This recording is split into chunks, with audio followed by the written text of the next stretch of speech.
Hare Krishna, Prabhuji. First of all, I take this opportunity to express that I am a very big fan of yours. The moment I have joined ISKCON, I have been always following your articles, all your websites, and be reading it. So thank you so much that I can see you live and hear you. And my Happy to hear, question sir. Yeah. for today is, Prabhuji, I am so much confused about surrender. Like when we surrender to Krishna, it means attachment towards Krishna. While performing our day-to-day activities, what tends to happen is we become attached to the members to whom we are performing the activities. So I always get confused, is it the right course? Like in everyday affair, do we constantly say to Krishna that, Krishna, I surrender unto you? But somewhere throughout the day or for many days, we forget to say it. Is it required that we constantly say it? And Okay.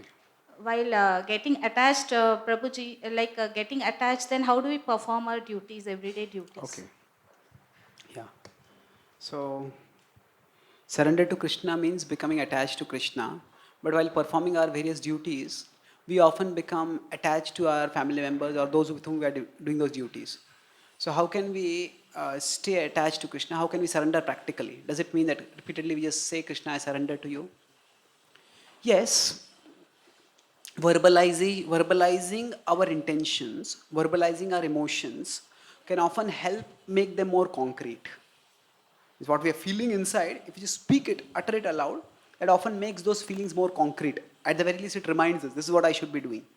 But at the same time, verbalization can also become an empty ritual where we verbalize without meaning it. So there has to be an inner redirection of the heart, which happens primarily by the process of bhakti. So, for our spiritual growth, when we are directly connecting with Krishna, when we are chanting, when we are coming to the temple, when we are associating with devotees, when we are hearing, doing worship, worshipping the deities, that time we offer our consciousness as much as possible to Krishna. That is the most important thing. And if we are doing that, then Krishna will gradually permeate our consciousness. And he will become the goal of everything that we do. So we take care of our children. Why? Because they are entrusted by Krishna to us. We take care of our family members because they are entrusted to us by Krishna. And sometimes we talk in terms of this duality, attachment and detachment. So we should not be attached, we should be detached. But actually, there is a third thing beyond attachment and detachment. Beyond attachment and detachment is commitment. And so, bhakti is not just, we cannot suddenly imagine that I'm attached to Krishna, nor can we become detached from our worldly situations, worldly relationships. But bhakti is a process of primarily commitment. Commitment to our devotional activities. And by that commitment, attachment will develop.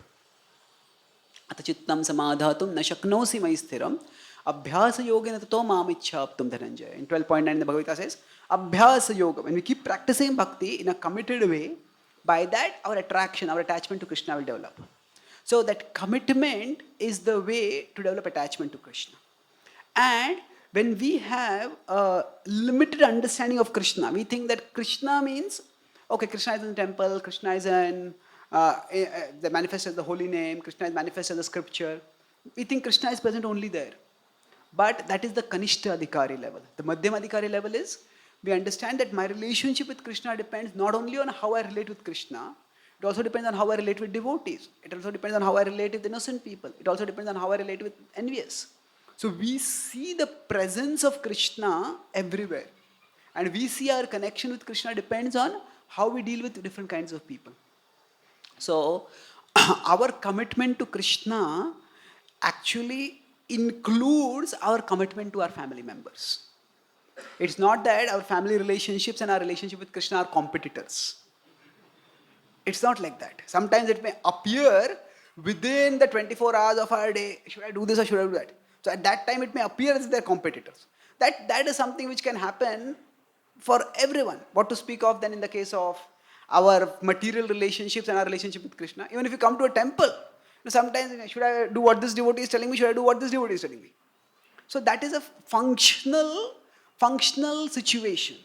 But in principle, in philosophical understanding, our family relationships and our relationship with Krishna are not competitors, Our relationship with Krishna includes our relationship with our family members. So commitment to Krishna also means commitment to doing our relationship, commitment to our relationships with those who are related with Krishna. Now, of course, the specific way in which we act in those commitments may vary depending on the nature of that relationship, depending on how they are disposed towards Krishna or not disposed towards Krishna. The specifics may vary. But in principle, we shouldn't think that bhakti requires us to be cold hearted or indifferent or apathetic towards our family duties or our family members. So the Bhagavad Gita talks about detachment. It does not talk about irresponsibility. And what is the difference between detachment and irresponsibility? See, detachment is after the action. Irresponsibility is before the action. That means if a student doesn't study for the exam and says, I am detached from the exam, you are not detached, you are irresponsible. But detachment means that I do my studies, I give my exams, and then after that I don't keep worrying, oh, how much marks will I get, what will be my position, what will be my future. No, I have done my part, now I will let Krishna do his part. So detachment is sattvic. Detachment is the mode of goodness. Detachment comes from a proper understanding of our position in the scheme of things. Detachment comes from understanding that there are certain things which are in my control and there are certain things which are not in my control. So that is intelligent, whereas irresponsibility is tamasic. That comes from not wanting to do anything which is demanding, anything which is challenging, which requires us to focus, to concentrate, to endeavor. So, with respect to our family members, we shouldn't be worrying too much whether I'm getting attached to my family members.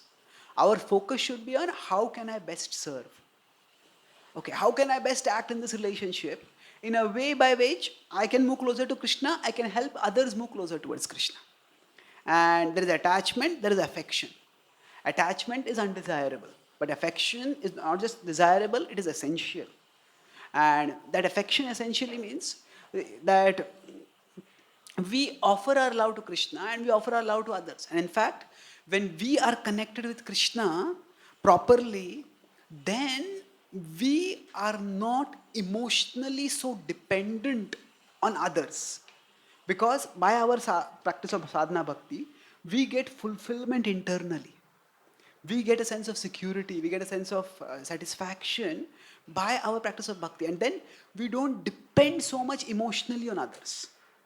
And actually, if we are not emotionally dependent on others, then we can be more affectionate in that relationship.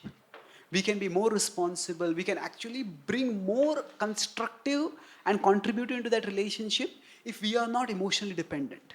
Because if we are emotionally dependent, then we will simply do whatever they want us to do, even if that is not good for us, even if that is not good for them. So, bhakti actually makes our material relationships also stabler and stronger because it removes that element of emotional dependence in those relationships and therefore enables us to act in a way that is truly beneficial. Does it answer your question?